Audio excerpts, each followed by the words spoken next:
പശ്ചിമേഷ്യ വീണ്ടും അഗ്നിക്കിരയായി മാറുകയാണ്. അമേരിക്ക-ഇസ്രായേൽ സംയുക്താക്രമണങ്ങൾ ഇറാന്റെ ഹൃദയഭാഗത്ത് തന്നെ പതിക്കുമ്പോൾ ലോകരാഷ്ട്രീയത്തിൽ ഭീതിയും അനിശ്ചിതത്വവും വ്യാപിച്ചിരിക്കുകയാണ്. ഈ സാഹചര്യത്തിൽ റഷ്യയുടെ കഠിന പ്രതികരണം സംഘർഷത്തിന് പുതിയ ആഴം നൽകുന്നു. ഒരു പരമാധികാര രാജ്യത്തിന്റെ നേതാക്കളെ ലക്ഷ്യമിട്ട് നടത്തുന്ന ആക്രമണങ്ങൾ അംഗീകരിക്കാനാകില്ല. ക്രെംലിൻ വക്താവ് ദിമിത്രി പെസ്കോവിന്റെ ഈ വാക്കുകൾ വെറും നയതന്ത്ര പ്രതികരണമല്ല, മറിച്ച് ലോകശക്തികൾക്ക് നേരെയുള്ള തുറന്ന മുന്നറിയിപ്പാണ്.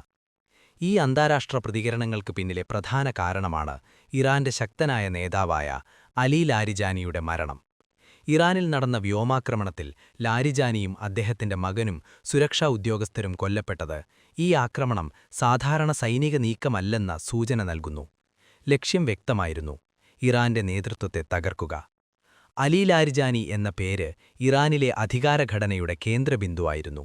മുൻ പാർലമെന്റ് സ്പീക്കർ, ആണവ ചർച്ചകളിലെ മുഖ്യ ചർച്ചാകർത്താവ്, ദേശീയ സുരക്ഷാ കൗൺസിലിന്റെ തലവൻ. അദ്ദേഹത്തിന്റെ ഓരോ നിലപാടും ഇറാന്റെ ഭാവി നിർണയിച്ചവയായിരുന്നു. രാജ്യത്തിന്റെ സൈനിക തന്ത്രങ്ങൾ രൂപപ്പെടുത്തുന്നതിൽ അദ്ദേഹത്തിന്റെ സ്വാധീനം വൻതോതിലായിരുന്നു. അത്തരമൊരു നേതാവിന്റെ വധം ഒരു വ്യക്തിയുടെ നഷ്ടമല്ല, അതൊരു രാജ്യത്തിന്റെ ശക്തിക്കുള്ള നേരിട്ടുള്ള പ്രഹരമാണ്. ഇസ്രായേൽ പ്രതിരോധസേന, പ്രതിരോധമന്ത്രി ഇസ്രായേൽ കാട്സ്, പിന്നീട് പ്രധാനമന്ത്രി ബെഞ്ചമിൻ നെതന്യാഹു എന്നിവരുടെ സ്ഥിരീകരണത്തോടെ ആക്രമണം ആസൂത്രിതമായതാണെന്ന സംശയം കൂടുതൽ ശക്തമായി. ഇറാനും പിന്നീടിത് ഔദ്യോഗികമായി സ്ഥിരീകരിച്ചു. ഇതോടൊപ്പം ബാസിജ് കമാൻഡർ ഖോലംറേസ സോൾട്ടാനിയുടെ മരണവും ഇറാന്റെ സുരക്ഷാ സംവിധാനത്തിന് വലിയ തിരിച്ചടിയായി മാറി. ഇറാനിൽ നടന്ന സംസ്കാര ചടങ്ങുകൾ ഒരു ദുഃഖസമ്മേളനം മാത്രമായിരുന്നില്ല, അതൊരു രാജ്യത്തിന്റെ കോപവും പ്രതിജ്ഞയും പ്രകടിപ്പിച്ച ഒരു ശക്തമായ ജനപ്രവാഹമായിരുന്നു. ആയിരക്കണക്കിന് ആളുകൾ തെരുവുകളിലേക്കൊഴുകിയെത്തി, പ്രതികാരമെന്ന മുദ്രാവാക്യങ്ങൾ ഉയർത്തി. ജനങ്ങളുടെ ഈ വികാരം വരാനിരിക്കുന്ന സംഭവവികാസങ്ങളുടെ ഭീകരതയെ സൂചിപ്പിക്കുന്നു. ഇതിനിടെ റഷ്യയുടെ നിലപാട് അന്താരാഷ്ട്ര രാഷ്ട്രീയത്തിൽ വലിയ മാറ്റങ്ങൾ സൃഷ്ടിക്കാനിടയുണ്ട്. നേതാക്കളെ ഇല്ലാതാക്കുന്ന നടപടി അന്താരാഷ്ട്ര നിയമലംഘനമാണ് എന്ന പെസ്കോവിന്റെ പ്രസ്താവന അമേരിക്കയും ഇസ്രായേലും നേരിടേണ്ടിവരുന്ന നയതന്ത്ര സമ്മർദ്ദം വർദ്ധിപ്പിക്കുന്നു. കൂടാതെ ഉടൻ വെടിനിർത്തൽ നിലപ്പിലാക്കി ചർച്ചകൾ ആരംഭിക്കണമെന്ന ആവശ്യവും റഷ്യ മുന്നോട്ടുവച്ചിട്ടുണ്ട്. എന്നാൽ സംഭവങ്ങളുടെ പശ്ചാത്തലത്തിൽ ഏറ്റവും ഭീതിജനകമായത് മറ്റൊന്നാണ്: ഇറാന്റെ ഉന്നത നേതൃത്വത്തെ തുടർച്ചയായി ലക്ഷ്യമിടുന്ന ആക്രമണങ്ങൾ.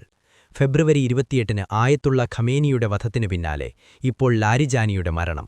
ഇതൊരു യാദൃച്ഛികതയാണോ, അല്ലെങ്കിൽ ഇറാന്റെ അധികാരഘടനയെ പൂർണ്ണമായി തകർക്കാനുള്ള പദ്ധതിയോ എന്ന ചോദ്യമാണ് ലോകം ഉയർത്തുന്നത്. ഇതിനിടെ ഇറാന്റെ പുതിയ പരമോന്നത നേതാവായ ആയത്തുള്ള മുജ്തബ ഖമേനി ശക്തമായ പ്രതികരണവുമായി രംഗത്തെത്തി. ഇത് ക്രൂരമായ കൊലപാതകമാണ് എന്നദ്ദേഹം ആരോപിച്ചു. ഇസ്രായേലിനെതിരെ പ്രതികാരം ചെയ്യുമെന്ന് അദ്ദേഹം തുറന്നു പറഞ്ഞതോടെ പ്രദേശത്തെ സംഘർഷം കൂടുതൽ രൂക്ഷമാകാനുള്ള സാധ്യത ഉയർന്നിരിക്കുകയാണ്. ഇപ്പോൾ ലോകം ഒരു നിർണായക വഴിത്തിരിവിൽ നിൽക്കുന്നു. സൈനിക നീക്കങ്ങൾ ഒരു വശത്ത് ശക്തമാകുമ്പോൾ നയതന്ത്ര സമ്മർദ്ദങ്ങൾ മറുവശത്ത് കുത്തനെ ഉയരുന്നു. ഒരു തെറ്റായ നീക്കം പോലും ഒരു വലിയ യുദ്ധത്തിന് വഴിവയ്ക്കാമെന്ന ആശങ്ക ശക്തമാണ്.